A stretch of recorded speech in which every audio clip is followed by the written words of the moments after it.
United kingdom की queen Victoria को सन 1876 में भारत का भी साम्राज्ञी इम्प्रेस घोषित किया गया और वो अपनी मृत्यु पर्यंत सन 1901 तक इस पद पे बनी रहीं। उनकी स्मृति में लॉर्ड कर्जन ने एक स्मारक बनवाने का प्रस्ताव रखा, जिसे सन 1906 में जॉर्ज पंजम यानी प्रिंस ऑफ वेल्स जो उस वक्त थे शिलान्यास किया उसका कलकत्ता में, और 1921 में यह पूर्णतया बनकर तैयार हुआ। इसके बनाने में विश्व की तत्कालीन विभिन्न आर्किटेक्चरल शैलियों का उपयोग हुआ है। इसमें मुग़ल शैली भी शामिल है, इटालियन और वेनिशियन शैली भी, और ये बना है सफ़ेद मकराना संगमरमर पत्थर।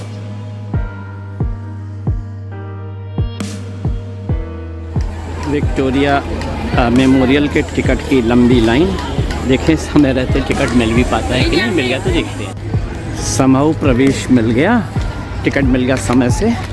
कॉलोनियल काल का पूरी तरह से प्रभाव। Edward 7th racks emperor, racks तब शायद बच्चे को कहते थे, और ये नाम आर अक्सर कानून की किताबों में मिलता है, आर यानी रेक्स। ये माना जाता है कि king can do no wrong, शायद इसी नाम से, इसी कारण हर किंग के लिए रेक्स कहा जाता होगा। और ये विक्टोरिया मेमोरियल की मेन बिल्डिंग, इसी के अंदर म्यूज़ियम है।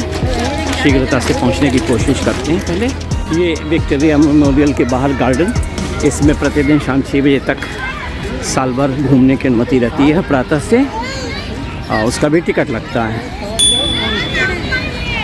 और अंदर एक म्यूज़ियम है, उसको देखने की कोशिश पहले कर लूँ क्योंकि उसका समय बहुत सीमित है। 5 बजे बंद हो जाता है, ऑलरेडी 4:45 बज चुके हैं।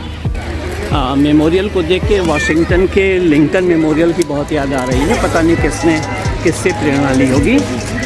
और इधर लिखा है म्यूज़ियम, मैं पूछता हूँ किधर है। विक्टोरिया मेमोरियल का एक दूसरा हिस्सा, दूसरा फेसेड, और एक तीसरे फेसेड से मुझे प्रवेश करने को भी मिलेगा, तो मैं उधर ही जा रहा हूँ। और वो पीछे बिल्डिंग द 42, क्यों उसका 42 नंबर नाम है मालूम नहीं, 66 मंजिल ऊंची है। तो ये आधुनिक भारत की चीज़, और ये सेमी आधुनिक भारत की। विक्टोरिया मेमोरियल के बाहर का गार्डन, काफ़ी जनता ये भी इकट्ठा, और ये म्यूज़ियम में एंट्रेंस के लिए रास्ता। सुना है ताजमहल की प्रतिकृति बनाने की कोशिश हुई थी, लेकिन ये वाशिंगटन के अब्राहम लिंकन मेमोरियल से ज़्यादा मिलता जुलता लग रहा है। तो अंततः विक्टोरिया मेमोरियल म्यूज़ियम के भीतर हम आ गए, और इसका प्रथम तल ये लगता है सुभाष चंद्र बोस को डेडिकेटेड है, क्योंकि पूरे पर यही अंकित है। और एक तल्ला और है, जैसा कि हमने सुना है नेताजी सुभाष चंद्र बोस तत्कालीन ICS के लिए सेलेक्ट हुए थे, और उन्होंने उससे इस्तीफ़ा दे दिया था। तो ये इस्तीफ़े का पत्र है। टाइम मैगज़ीन के मुख्य पृष्ठ पर नेताजी, और ये त्रिपुरी कांग्रेस के समय इतने अस्वस्थ थे अध्यक्षता के, जब चुनाव लड़ रहे थे, कि उन्हें स्ट्रेचर पर लाया गया था नेताजी। ये मैंने सही समझा था कि ये पूरा तल म्यूज़ियम का, विक्टोरिया मेमोरियल का, नेताजी को ही समर्पित है। ये पोस्ट कार्ड नेताजी ने अपने मित्रों को लिखा था। अभी तो आप पाठ्य लग रहा है। नेताजी ने कांग्रेस के अध्यक्षता से संपर्क किया था। ये उनका पत्र है जिसमें उन्होंने अपनी वैचारिक असहमति जारी की। ये वो जजमेंट है जो इसमें नेताजी को 1 वर्ष का कारावास का दंड दिया गया था अलीपुर जेल। सुभाष और नेहरू के बीच के विवाद को बहुत हाईलाइट किया गया इधर।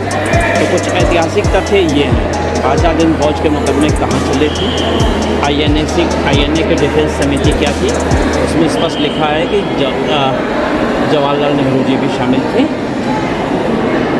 लाल किले में मुकदमा चला था, और फिर सेकेंड वर्ल्ड वॉर से संबंधित कुछ और भी घटनाएं यहाँ पर वर्णित हैं।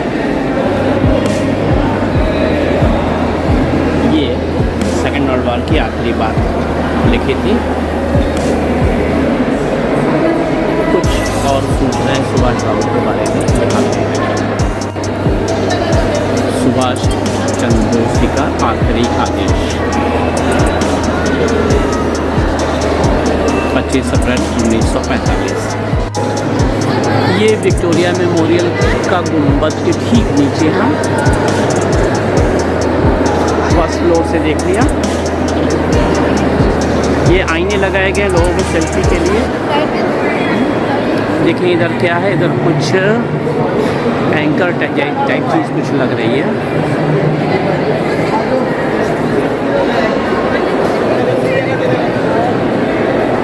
और इस एग्ज़िट गेट के ठीक पहले दाईं ओर घूमेंगे तो फर्स्ट फ्लोर को जा सकेंगे। तो मैं अब उधर जा रहा हूँ, वरना म्यूज़ियम हो जाएगा बंद। और ये फर्स्ट फ्लोर से विक्टोरिया मेमोरियल गेट अंदर म्यूज़ियम के घुसने का दृश्य। ठीक यहाँ एक गुंबद है जो मैं आगे दिखा नहीं पाऊँगा। और ये पहला तल्ला है फर्स्ट फ्लोर।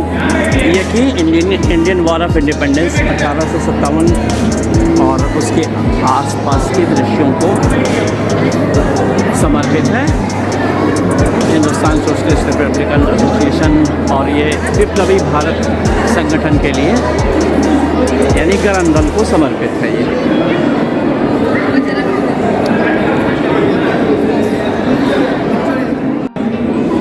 तो विप्लवी भारत दल या गरम दल के सदस्यों के हथियार यहाँ प्रदर्शित हैं।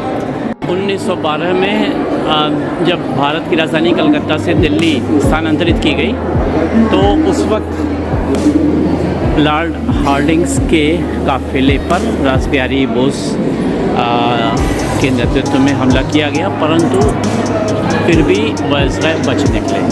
ये उससे संबंधित घटनाओं की गैलरी। ये काकोरी केस की है। मल्लिका विक्टोरिया ने ये पियानो कभी सीखा, ये प्लेट ये बता रही है। विक्टोरिया मेमोरियल के म्यूज़ियम की दीवारों पर ये लाल किले, चांदनी चौक वगैरह की तस्वीर लग रही है। और इधर किसी राजा का प्रोसेशन दिख रहा है तत्कालीन। और इधर कुछ दैनिक कार्यवृत्त दिख रहे हैं। General Claude Martin and his friends वो जब यहाँ रूल करते होंगे तो कैसे करते होंगे, शायद इसकी पद्धति बताई होगी। मैं शायद ही कह सकता हूँ, इतना समय तो नहीं बचा कि ध्यान से देख सकूँ। ये एक ट्रेन है गोइंग टू द फ्रंट। अच्छा, ये पेशावर की ओर प्रस्थान करते हुए लोगों का मोर्चे के प्रस्थान करते लोगों की तस्वीर। ये बहुत महत्वपूर्ण एपरेटस है। इसे सर जॉर्ज एवरेस्ट ने भी यूज़ किया था सर्वे के लिए। ये तो नहीं लिखा है कि एवरेस्ट चोटी की सर्वे इससे की गई थी, लिखा नहीं कि साउथ इंडिया में इसका इस्तेमाल हुआ था, लेकिन जॉर्ज एवरेस्ट ने किया। ये है तात्या टोपे की वस्त्र।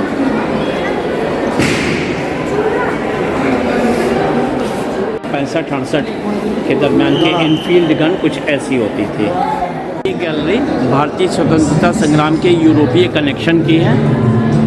अगर मैं ठीक पहचानता हूँ तो सबसे ऊपर हाँ श्यामजी कृष्ण वर्मा गुजरात के। और उसके बाद ये गदर पार्टी का वर्णन है। और वो कामागाटा मारू इंसिडेंट जो कि एक जहाज़ से संबंधित है, उसका वर्णन है। देखिए जहाज़ हादसे के बारे में मैं आपको ले आता हूँ।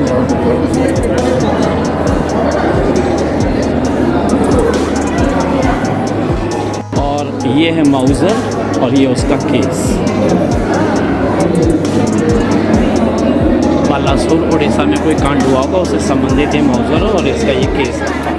विक्टोरिया मेमोरियल के फर्स्ट फ्लोर से बाहर का रास्ता दृश्य। ये तो सेल्फी पॉइंट बना हुआ पूरी तरह। और सीटियाँ बज रही गार्ड्स की कि अब समय हो गया है, कृपया चलिए वापस। फिर भी मैंने आपको पूरा ही दिखा दिया।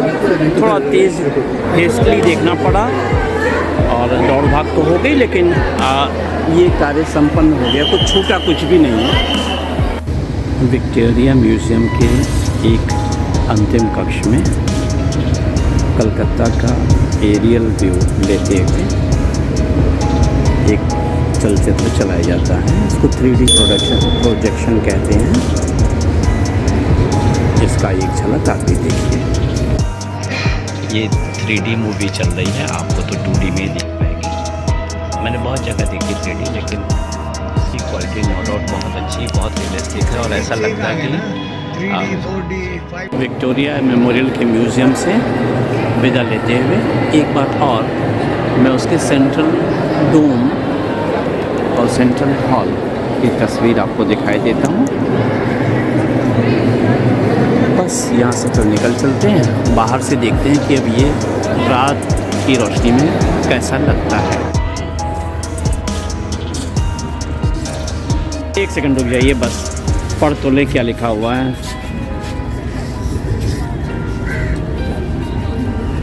All of Minto viceroy general के